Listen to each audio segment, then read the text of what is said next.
Ever see a yoga train wreck? Things that help and hinder a yoga practice. I never thought I would see a yoga train wreck like I saw the other day in class. I have been doing yoga daily for almost 50 years, and never has it made me laugh like this. So here's what happened.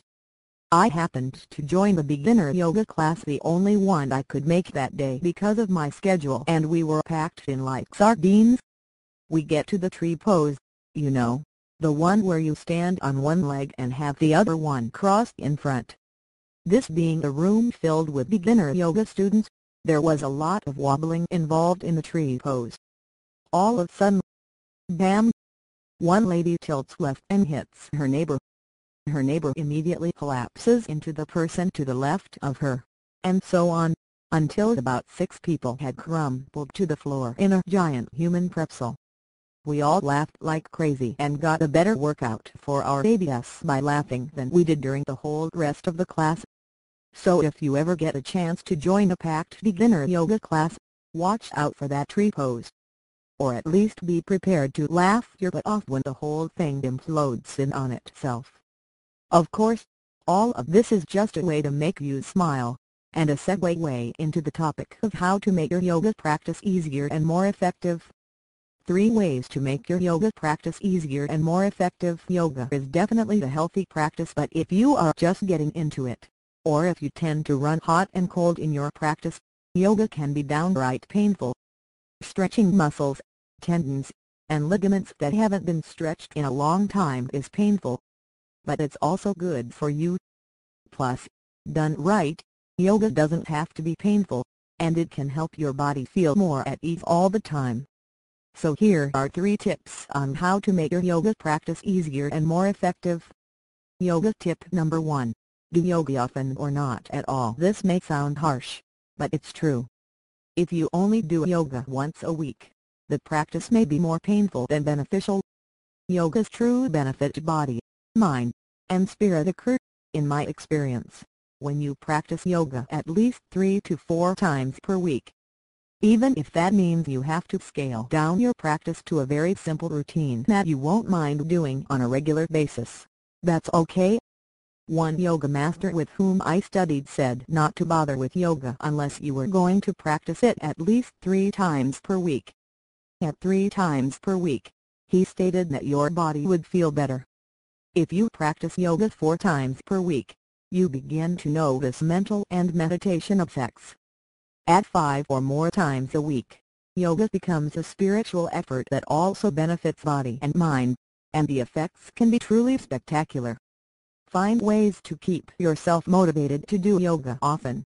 Some people follow a yoga DVD while others sign up for classes at the local recreation center. I know a couple of gals who live in different states but practice yoga at the same time each morning. They call each other before starting their routines to ensure that each one is up and ready to go. So do what you need to do to stay motivated. Find a buddy, find a sadomasochistic teacher, whatever. Just get it done, or why bother with a yoga practice? Yoga tip number 2. Feed and treat your body right. The practice of yoga is made much easier when you feed your body ingredients that allow your tendons, ligaments, and muscles to stretch more easily. Antioxidants and enzymes are excellent supplements to add to your daily regimen if you are serious about improving your flexibility. Good antioxidant sources include wheat sprouts, coenzyme Q10, mangosteen juice, adult stem cell enhancers. All of these support your body's ability to stretch without damage. It's so easy to tear muscles and ligaments if you get too enthusiastic about yoga but are not treating your body right. If you have a particularly tight area in your body, consider doing castor oil packs on that area. For instance, I have always had problems with yoga poses that involve the knees because I damaged my knees during my ballet career. I do regular castor oil packs on my knees to keep them limber and flexible, which helps with poses like the hero, lotus, and camel. Yoga tip number 3. Practice as early in the day as possible. This is a tip I picked up from a particularly good yoga instructor I studied with in Boulder, Colorado. She told us that our bodies were less flexible early in the day, and that by doing our yoga practice early, we got more benefit than if we practiced later in the day. Of course, being that we are less flexible in the morning, doing a yoga routine is more difficult, so you have to be more careful not to push too hard. You don't want to tear anything by pushing too hard. One way to work your way toward doing a yoga practice early in the day is to start with an evening yoga practice. During the evening, your body is looser because you have been moving around all day. Gradually, over a number of months, see if you can move the time of your yoga practice so that it becomes earlier and earlier. Alternatively, if you want to start with an early morning yoga practice, you can decrease the difficulty of your routine in the beginning. Slowly increase the difficulty as your body becomes more flexible. I hope these yoga tips help you get the most out of your yoga practice.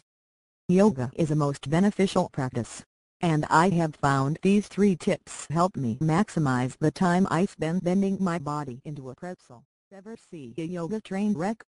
Things that help and hinder a yoga practice. I never thought I would see a yoga train wreck like I saw the other day in class. I have been doing yoga daily for almost 50 years, and never has it made me laugh like this. So here's what happened.